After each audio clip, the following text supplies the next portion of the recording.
Here we go. Woo! Yeah, I already tested this. I know it works. We're filming the road. So we are filming. This is Carrie on Cassidy. Yeah, driving my little butt off, and I've got Mary with me.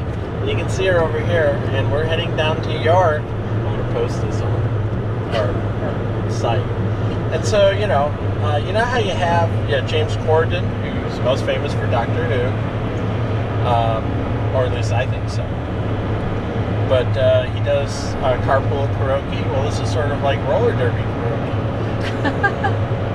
So. Do I have to sing? Well, we might have to sing. Who knows?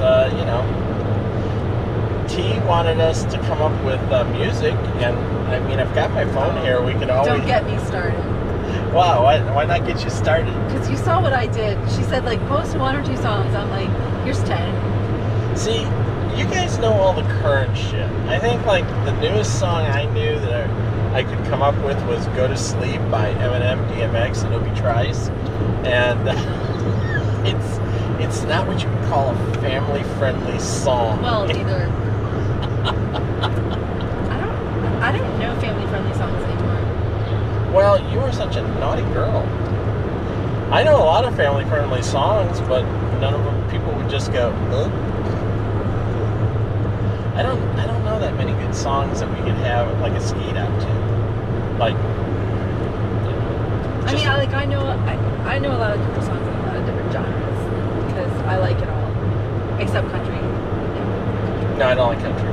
My parents tried to get me to listen to country, and then I turned to Waylon Jennings and Johnny Cash, and they hated me because they both hated those guys. Oh, well, see, they don't even fall in that same category. Like, Johnny Cash is a category unto himself. Yeah, he's a category. So is Waylon Jennings. You know, he's off on his own groove. You can't call him country. He never was. So, they hated me for that, and they stopped trying to get me to listen to country music after that. I can't go country. So York is 12 miles away. We're heading there at rapid speed.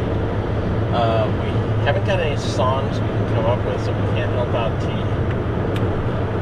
I don't know. I was down with the Bang Bang song. Bang Bang? Yeah. What's that sound Although like? I don't like Garage. Okay, play it for us. We're going to play Bang Bang. I don't necessarily like Gomez, but Who's it by? Selena Gomez. Oh, Selena Gomez. But Okay. I do like the song. I know who she is. I do know Selena Gomez. She used to date a guy by the name of Bieber. And I think he turned into like a psycho after she broke up with him. In fact, I think. Oh no, it's Ariana Grande. Sorry. Oh, it's Ariana Grande. Oh, the rabbit hair.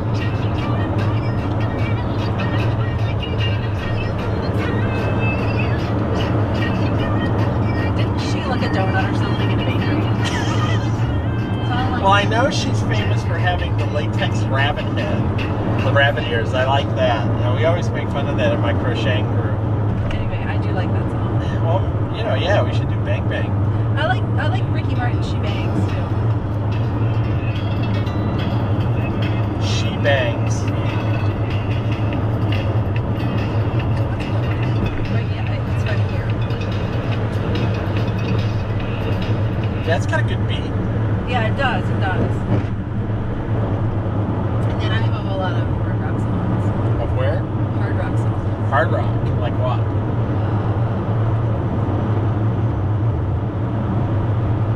I mean, I put some of those up. I liked when we did yoga with Commando. And, what the hell? I can't think of his name now. He did the yoga, and one of the songs was Motorhead's You Done Mess with the Wrong Motherfucker. But somehow, I don't think that that's gonna be the kind of song we can play for a skate out.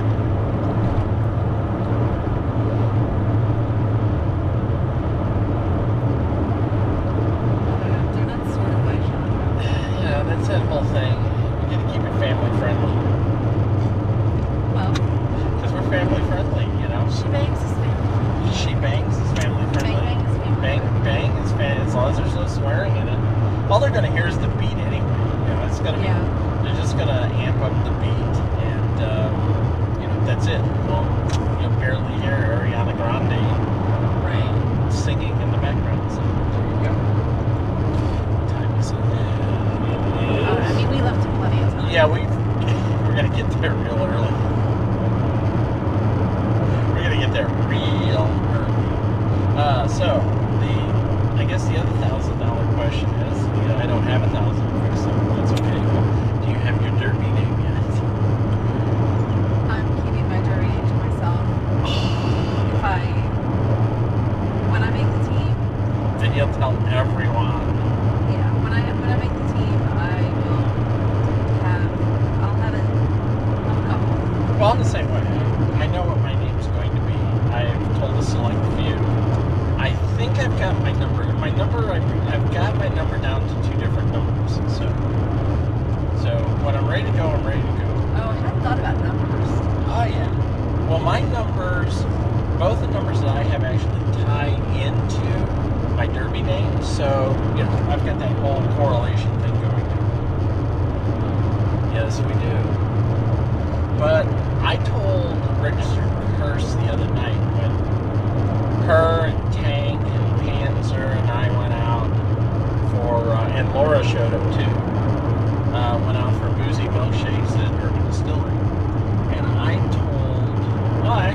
told Curse last Thursday that I am giving myself until May 31st of 2018 to certify. And if it looks as if I'm not even close to certifying, I can't get beyond a 25.5 or something like that, or I still can't skate backwards or some shit like that, then I will likely go the NSO route, because I won't try to drag it out any further necessary. I don't have a lot of, give it another years left in me. So, if I can't do it within a year, there's a real good possibility I'm not going to do it within 2 years. That's my feeling. Yeah, we're blowing into York here. We're starting to hit the industrial parks on the outskirts of York. Pretty soon we'll pass York to Barbells. I'm still trying to figure out if the governor still lives down here, because this is where Wolf is from. Yeah. And I had heard someone tell me he spends part of his time actually down here. They load him up in the big SUV and they drive him back and forth between Harrisburg and York. But I also heard he lives at the governor's mansion too. They kind of use that for special events. Tara actually met the governor at the governor's mansion. That's what she told me. That's what she was saying.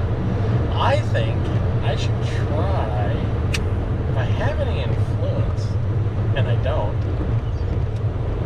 but it would really be cool if we could get the governor to come out to one of our bouts. That'd be pretty fun. Yeah, that'd be fun. We should talk to the wolf. See if the wolf wants to come. See if the wolf wants to come derby with us. Funny. That's funny. Okay, it would be fun, and it would show those Keystone bitches. Yeah.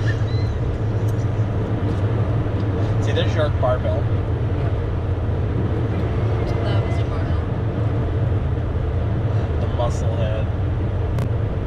So yeah, you're not gonna tell me your derby name. I actually have one of my friends. She has tried 3 times now to get me to tell her my derby name. She's like, "You can PM it to me. That's fine." I was like, "No, I'm not telling you." No, you could. You could just PM it to me. I don't want to jinx it. I'm not. I told her. I said, I haven't told anybody, not one single person, not even my mother. And I tell my mother everything.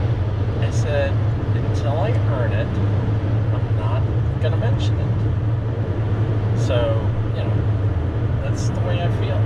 Rockin' Rose, now she told me the same thing, which is kind of weird because she's actually got her derby name because she passed her minimum certification and she's going to bout on the 23rd.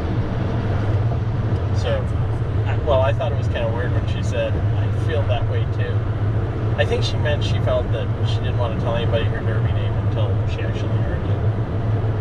Wait, I thought you said she's certified. She is. Yeah, well then. Yeah. Then you can tell everybody. Well, it's Rockin' Roads. We know that. Oh, okay. You know, she comes up and bounces with us. I don't know if they'll be up tomorrow night. They might not. Because I don't know what we're going to do for Freshie practice. Since Freshie practice has kind of turned into scrimmage practice. Freshie practice, scrimmage practice, it's all the same thing. And I heard all the stories from Panzer and those guys about when they would actually like play. That would be their practice, is actually everybody would get out and play. And Panzer said that it's possible that when we're practicing during the off season, that may end up being what we do, is just play. We have 10 people. I would like to see us go with 12. Yeah. If we could do that. Of course, she told me that, they told me that back in the day when they did that, they had a much larger roster. So, let's hope next Tuesday we can get some women out and they'll want to knock heads and smack bitches. I feel like until you go out and see it, you're just like, never. Well, see, it worked with you. I know, because I was like, not a chance. See, I grew up in Chicago, which is a home of roller derby. Right. And even though... Yeah, there's a big... Yeah. Well, even Like though city roller. when I used to watch it on TV, that was during the WWE era. Yeah, So- that's what everybody keeps saying. I apparently missed an entire era. Well, Because I never watched it was like in the late 60s and through to the late 70s that roller derby became very contrived. It was sort of like, it was very wrestling-like, Oh, yeah, I heard it was, It was very, fake. it was very bogus. Yeah. But also in Chicago, the one team we used to watch all the time, they were a bank track team. There was no flat track, I believe, at that time. They were a bank track team, and they actually played a bout in Comiskey Park, which was the White Sox baseball park at that time, in front of 56,000 people. And I believe that still may be the largest, that may actually still be the largest roller derby crowd ever. I could be wrong. But, 56,000 people is a lot of people. They actually filled up all of Comiskey Park. And there was even some standing room only being used. So, but yeah, you learn the history there, and then that was when I began to learn that there was stuff going on in roller derby that they actually used to just get out there and kick each other's asses. I think during the week in August, when it was roller derby week in Chicago, they actually played about using 70s rules. Which I think were far more insane than the rules they use today. I think the rules were a little bit like Thunderdome back then. 10 women go on, 5 women come off. So there you go. Well, yeah, we're coming up on our turnoff here, and it is 7:43. So yeah, we're early. We'll actually be at the rink in about 5 minutes. So we got plenty of time. So we're coming in the yard. Thanks for listening. Bye-bye.